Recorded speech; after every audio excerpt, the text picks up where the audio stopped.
I don't mean to sound like a snob, but here's the thing. Like, if you get in a car, I always say, hi, how's your day going? To the Uber driver. Let them know, it's a good way to, like, in case they're angry, like, let them know, like, I'm not a snobby white. I'm a snob, but I'm not a snobby white person. Like, whatever.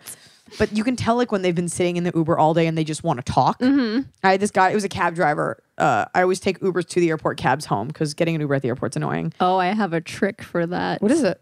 Which I did yesterday. What is it? I took the rental car shuttles. You know how they take you to the rental car place? I took the Alamo shuttle to the rental 5 minutes to rental car place. Got an Uber. That's a great idea. So one of my friends told me that because they don't go to, they drop you off, but they don't. Why won't they go? It was only $20 to get home from the airport. I have to do that but then you have to get on the Alamo shuttle and like they come every 5 minutes. I'm gonna do that. I did it. I'm like, I'm doing this every time. It costs me $70 to get home normally. Yeah, if you go from LAX, it's horrible. Oh my god, it's $20. They should have a flat rate Uber. $20. I'm doing that. That's a great tip for those of you that missed it because you were busy like trying to rewind to like hear what a model walk sounded like so you could like get hard.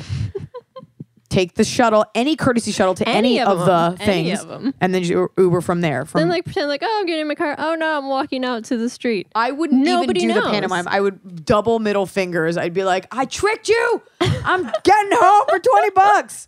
Suck it. Great. It was fantastic. That's a great trick. That's a good life hack. Yeah. That's way better than like use the top of a Coke bottle to make a chip clip or like something where you just end up with like a lot of garbage. That's a pet peeve of mine.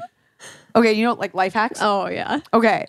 So a lot of them, so then the de-evolution of the life hacks are like on Pinterest, you get people like putting like their ideas.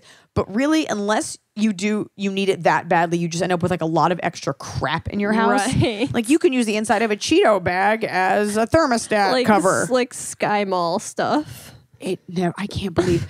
You know what I love about Sky Mall? And I awesome. Read it because I've read, like at this point, like I fly enough that like I've read every Hemisphere magazine. And you get on a plane, you're like, I already did this crossword puzzle. Sky Mall, I'm always impressed that somebody is able to write descriptions and take it seriously. Like that person deserves an award for like not being like, this is absolute garbage. You're a total piece of shit if you buy this. There's like the weird, creepy guy crawling out of the ground. That's the one I was thinking of! For the Halloween. And it's a great description. It's like, give your guest a ghoulish scare with this creepy zombie. He's friendly. Like, they're so serious. Oh, that's the exact one I always think of. The only one I think of is so creepy. Or the ones that like make it easier for your pets to exist. Like your dog doesn't have the easiest life ever. They're like, here are pyramid-esque steps to help your dog get on your bed so he can pee everywhere.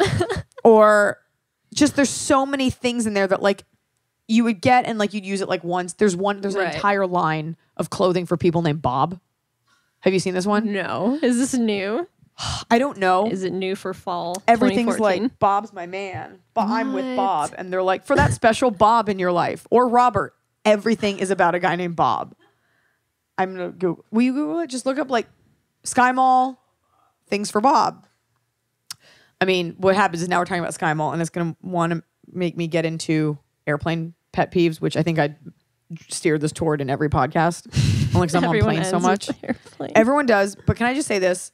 It feels very good to be a nice person. Like it feels nice to say, excuse me. And hopefully that rubs off on someone. Yeah.